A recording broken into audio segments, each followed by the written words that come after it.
Morning बच्चों, मैं Christina Meda. पहले पार्ट में अपन ने पढ़ा है कि प्रार्थना है ना, कोई भी कार्य अपन करने से पहले क्या करते हैं, प्रार्थना शुरू करते हैं, उसके बाद ही अपना कार्य करते हैं। पहला पार्ट आपको समझ में आ गया होगा, प्रार्थना में क्या क्या बताया गया है। अब अपन कक्षा तीसरी का है ना, विषय हिंदी पार्ट 2। पाठ का नाम क्या है, मैं हूँ नीम। नीम सबने देखा होगा, घर के आसपास वगैरह या फिर बाहर कहीं भी नीम को सब पहचानते हैं ना। हाँ, तो यहाँ आपके किताब खोलेंगे सभी और पार्ट 2 निकालेंगे। उसमें यहाँ पर देखो ये पेड़ दिख रहा है नीम का। जिसने नहीं देखा है वो अपनी किताब में देख ले ये चित्र। अब अपन पाठ शुरू करेंगे। सब बच्चे किताब खोलेंगे और ध्यान से सुनेंगे या उंगली चलाएंगे इस पे। पाठ 2, मैं हूँ नीम। मैं नीम का पेड़ हूँ, आपने मुझे जरूर देखा होगा। सबने देखा होगा नीम का पेड़। तो मैं गांव से लेकर शहर तक हर जगह मिलता हूँ। मैं गांव में भी मिलता हूँ और शहर में भी मिल जाता हूँ। यह सच है कि आज भी सुबह सुबह दातुन के लिए मेरा नाम लिया जाता है। दातुन के लिए जो अपन ब्रश करते हैं उसके लिए भी इसकी टहनियों का क्या हुआ है, उपयोग किया जाता है। मेरी दातुन कड़वी तो जरूर होती है पर दांतों के लिए बहुत लाभकारी होती है। इससे दांत मजबूत होते हैं और उनमें कीड़ा भी नहीं लगता है। नीम की दातुन करने से दांत क्या होते हैं, मजबूत होते हैं और उसमें कीड़ा भी नहीं लगता है।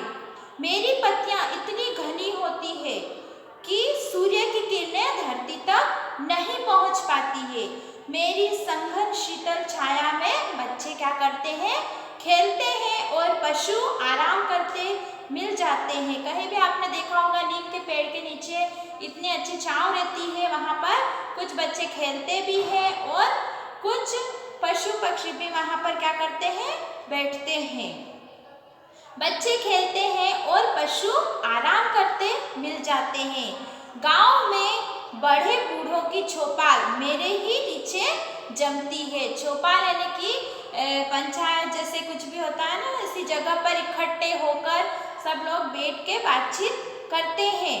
मैं ऐसा पेड़ हूँ जो जीवन भर आपके काम आता हूँ। मैं एक ऐसा पेड़ हूँ जो जीवन में आपके काम आता हूँ, पर मुझे खेद है। क्या है, खेद है। क्यों बोलता है नीम का पेड़ ऐसे, मुझे खेद है? खेद का अर्थ होता है दुख। क्या बोलता है कि मुझे खेद है कि लोग मुझे बिना सोचे समझे निरंतर क्या करते हैं, काटते जा रहे हैं। बिना सोचे समझे मेरा क्या कर रहे हैं, नाश कर रहे हैं, काट रहे हैं, जिससे मेरी संख्या दिन पर दिन घटती जा रही है। मैं चाहता हूँ आप मुझे बहुत करीब से जाने। मैं क्या चाहता हूँ कि मुझे बहुत करीब से जाने, समझे और मुझे बचाने का प्रयास करें। आप जानते हैं कि अच्छे स्वास्थ्य के लिए शुद्ध हवा बहुत जरूरी है। मैं आपको बताऊं, मेरी पत्तियों पर जैसे ही सूर्य की किरणें पड़ती है, ये हवा को शुद्ध कर देती है। आपने अक्सर अम्मा को अनाज रखते समय मेरी सूखी पत्तियां डालते देखा होगा। हमेशा जब भी अनाज वगैरह रखते हैं किसी कोठी में या किसी भी चीज़ में अनाज रखते हैं तो वहाँ पर क्या करती है अम्मा, सूखी पत्तियां उसकी डाल देती है। ऐसा करने से अनाज में कीड़े नहीं लगते हैं। इसी प्रकार संदूक या कपड़े रखने की जो भी पेटी वगैरह होती है उसमें क्या करना चाहिए, सूखी पत्तियां रख देने से गर्म कपड़ों में भी कीड़ा नहीं लगता है। सब ध्यान से सुनेंगे क्योंकि यही प्रश्न के उत्तर भी इसी में मिलेंगे।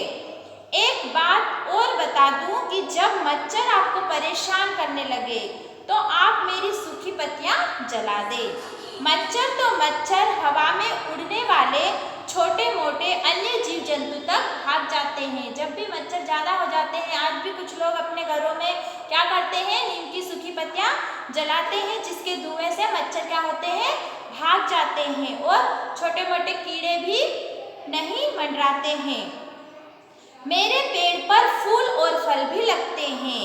इस पेड़ पर क्या है? फूल और फल भी लगते हैं। मेरे फल को क्या कहते हैं? निंबोरी कहते हैं। मेरे फूल और निंबोरी भी बहुत काम की चीज है। इन्हें खाने से पेट की कई बीमारियां दूर हो जाती है। निंबोरी की गुठली से तेल निकलता है। इस तेल से साबुन बनाते हैं। निंबोरी की गुठली का तेल और तेल से बना साबुन फोड़े फुंसियों को क्या कर देता है? ठीक कर देता है। हाँ, तेल बनाने के बाद जो खली बचती है, तेल बनाने के बाद जो गुठली या खली बचती है, उससे क्या होता है? खाद बनता है। खाद के काम भी वह आती है। बच्चों को फुंसियाँ बहुत तंग करती है। छोटे बच्चों को जब फोड़ी फुंसे हो जाते हैं तो वो बहुत जलते हैं और तंग करते हैं। तो उससे क्या होता है? नीम की चाल घिसकर लगा देने से वो फुंसियाँ भी क्या होती है? ठीक हो जाती है या उससे आराम मिलता है। फुंसियाँ बिल्कुल ठीक हो जाएगी। लो, जल्दी जल्दी में यह बताना भूल ही गया कि जब कभी बुखार आ जाए, मेरी जड़ को पानी में उबालकर पी लेने से बुखार क्या करता है? सिर पर पैर रखकर भागेगा। मेरी जड़ को पानी में उबालकर पी लेने से बुखार भी क्या होता है? भाग जाता है।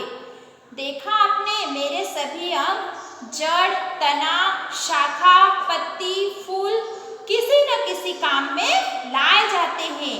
अब तो आप जान गए होंगे कि मैं कितने काम का पेड़ हूँ। मैं बीमारियों को भगाने वाला पेड़ हूँ। क्या गांव, क्या शहर, क्या गांव, क्या शहर, सब जगह मुझे लगाते हैं और मेरी ठंडी छाया में बैठकर सुखी होते हैं। आगे देखेंगे इसके शब्दार्थ कि नीम किस किस काम आता है और इसके फल, फूल, जड़, तना सब कितने उपयोगी होते हैं। शब्दार्थ अपन देखेंगे यहाँ पर। संघर, संघर यानी क्या होता है? घना। संघर यानी कि इसकी पत्तियां क्या होती है? गाढ़ी अच्छी होती है, इसलिए उसको क्या कहते हैं? घना। खेद, खेद भी इसमें आया था। खेद का अर्थ होता है दुख। प्रयास, प्रयास यानी होता है प्रयत्न या कोशिश। अक्सर, अक्सर यानी कि प्रायः या अधिकतर। चौपाल, चौपाल शब्द आया था वो पंचायत की जगह। गुठली, गुठली को क्या कहते हैं? बीज। शीतल, शीतल यानी क्या होता है? ठंडा, ठंडा यानी कि ठंडी हवा। निरंतर यानी कि लगातार। शुद्ध, शुद्ध का अर्थ होता है स्वच्छ, साफ या निर्मल। तंग, तंग यानी परेशान। लाभकारी यानी फायदेमंद। लाभकारी का अर्थ होता है फायदेमंद। अब सही जोड़ी देखेंगे आगे है किताब में। ये किताब में आपको करना है, मैं यहाँ पर आपको बोर्ड पे बता रही हूँ और आपको पेंसिल से करना है। सही जोड़ी देखिए, रात का क्या हो जाएगा? दिन। क्या हो जाएगा? दिन। रात का क्या होएगा? दिन। धूप का क्या हो जाएगा? छाया। धूप का होएगा छाया। और अशुद्ध, अशुद्ध का क्या हो जाएगा? शुद्ध। यहाँ पर अपन लिखेंगे शुद्ध। गीली, गीली है तो क्या लिखेंगे अपन? सूखी। सूखी। मीठी का क्या हो जाएगा? कड़वी। मीठी का हो जाएगा कड़वी। ठंडी, ठंडी का क्या होगा? गरम। शाम का क्या होगा? सुबह। तो ये सही जोड़ी आप लोग अपनी किताब में क्या करेंगे? लिख लेंगे। पढ़िए, समझिए और लिखिए, यहाँ पर दी गई है। फिर पेज नंबर 8 पे आएंगे। 7 पे, पेज नंबर 7 निकालेंगे। इसमें क्या है? प्रश्नोत्तर दिए गए हैं। पहला प्रश्न है, नीम की सूखी पत्तियां गर्म कपड़ों के बीच क्यों रखते हैं? क्यों ताकि उसमें क्या हो, कीड़ा ना लगे। इसलिए इसका उत्तर क्या हो जाएगा, नीम की सूखी पत्तियां गर्म कपड़ों के बीच रखने से कीड़ा नहीं लगता है। नीम की दातुन करने से क्या लाभ होता है? नीम की दातुन करने से दांत क्या होते हैं, मजबूत होते हैं और उसमें कीड़ा नहीं लगता है। आप यह सब पाठ पढ़ोगे तो इसके उत्तर इसी में आपको मिलेंगे। फिर है, नीम के तेल से क्या क्या बनाया जाता है? नीम के तेल से क्या बनाया जाता है? नीम के तेल से साबुन बनते हैं, जो निबोरी की गुठली से निकालकर तेल बनाया जाता है और उसी से साबुन बनता है। वो साबुन काय के काम आता है? फोड़े फुंसियों को ठीक कर देता है और उसके बाद जो उसकी खली बचती है उससे खाद भी बनता है। तो ये नीम के तेल से साबुन बनाया जाता है। नीम की जड़ को पानी में उबालकर पीने से क्या लाभ है? पाठ में अपन ने पढ़ा है, नीम की जड़ को पानी में उबालकर पी लेने से बुखार क्या होता है, तुरंत भाग जाता है। सिर पर पैर रखकर भाग जाता है।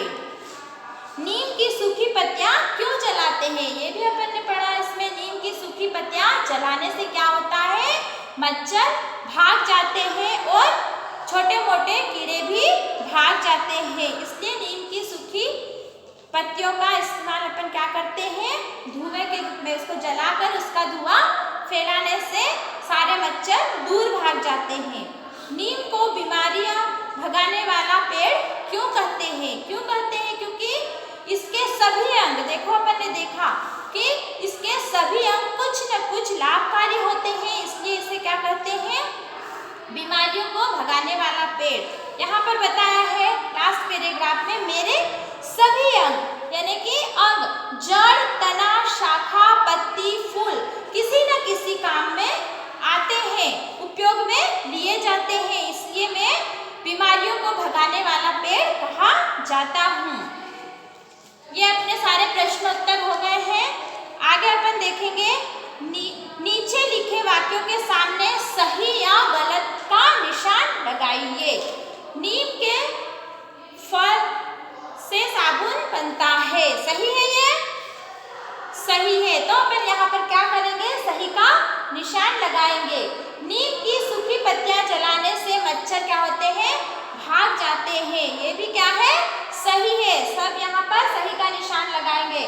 अच्छे स्वास्थ्य के लिए शुद्ध हवा जरूरी नहीं है, ध्यान से यहाँ पर पढ़ना। अच्छे स्वास्थ्य के लिए शुद्ध हवा जरूरी नहीं है, नहीं है, तो ये तो जरूरी है, इसलिए यहाँ पर क्या आ जाएगा, गलत। फिर नीम की छाल पानी में घिसकर लगाने से फुंसियाँ क्या हो जाती है, ठीक हो जाती है, ये क्या है, सही है। इसमें ग वाला गलत है, बाकी सारे क्या है, सही है। खाली स्थान भरिए, आगे तीसरा है खाली स्थान भरिए।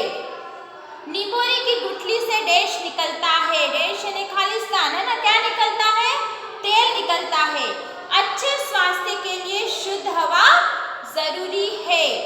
मेरी डैश पत्तियां रखने से गर्म कपड़ों में डैश नहीं लगता है। मेरी सूखी पत्तियां रखने से गर्म कपड़ों में कीड़ा नहीं लगता है। मेरी पत्तियां इतनी घनी होती है कि सूर्य की डैश धरती तक डैश पहुंच पाती है। तो क्या आएगा यहाँ पर दो खाली स्थान है, पहले में आएगा सूर्य की किरणें और धरती तक, इस बीच में क्या आएगा, नहीं पहुंच पाती है।